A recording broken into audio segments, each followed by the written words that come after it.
Namaskar, welcome to Kalam IAS. This is Vasudev Singh Bhati, and today we are going to discuss news case. In news case, we discuss the most important news of the past week, and this time the news of VRS has been in all newspapers.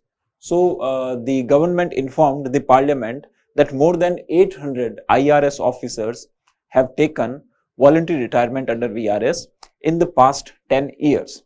So what is VRS? VRS means Voluntary Retirement Scheme. We will discuss in detail what does VRS means. But since 2014, in the past 10 years, more than 383 IRS officers of income tax and 470 IRS officers of customs and indirect taxes officers have taken voluntary retirement in the past 10 years.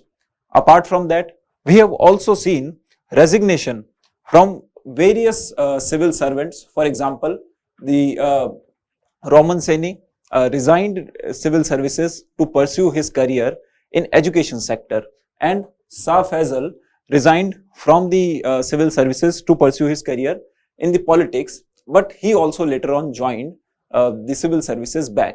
So there are several reasons for people not continuing their jobs in the civil services. There is huge pressure, there is disillusionment with the services that they are in. They understand that they are part of a machinery, they are part of a system, and their power is very limited. So some will opt to go into some commercial sector, some will opt to go into politics, some will opt to go into the NGO sector, etc., to fulfill their purpose, whether it be earning money, or it be development of the nation, or helping the needy people. They do it by other routes as they get disillusioned by after getting into the services. So further moving, we will discuss what is VRS. So VRS is Voluntary Retirement Scheme. Voluntary Retirement Scheme that enables employees to retire earlier than their age of retirement. That is, before the age of 60 years, employees can retire earlier and they will get a compensation for a VRS. Now, it benefits both the employees as well as the organizations. For employees, they get the special benefits under the VRS scheme. They get the benefit after retiring at an early age.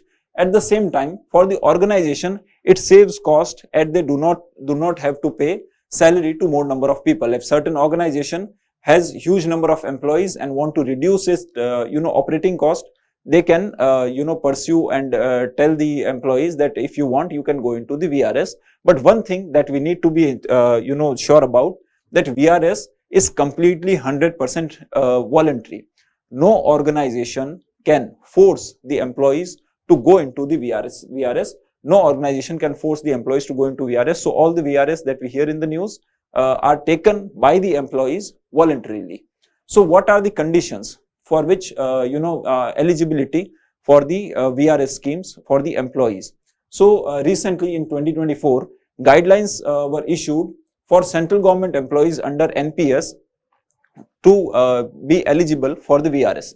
The first eligibility is minimum 20 years of services. It is there 10 years of services for other employees, but government employees under National Pension Scheme, under the NPS, they have to serve at least minimum 20 years in service to be eligible for the VRS.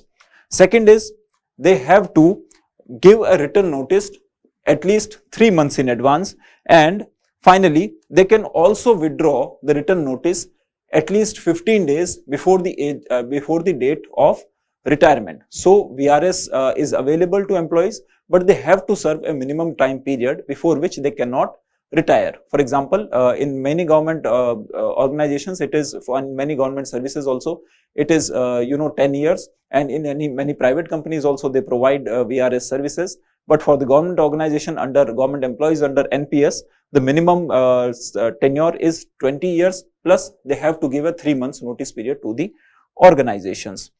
So this is about the VRS, but at the same time, finally, from Kalam IAS, we would like to offer our condolences to IPS officer of 2023 batch, Harsh Bardhan. He lost his life in a tragic accident in Karnataka while en route to his first deputation posting. And it is very sad to know that a young life is lost in such a tragic accident.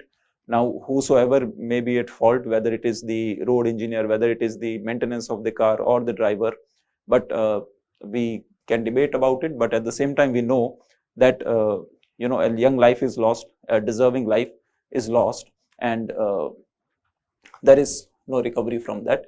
So, just deepest condolences from the Kalam IAS. Thank you.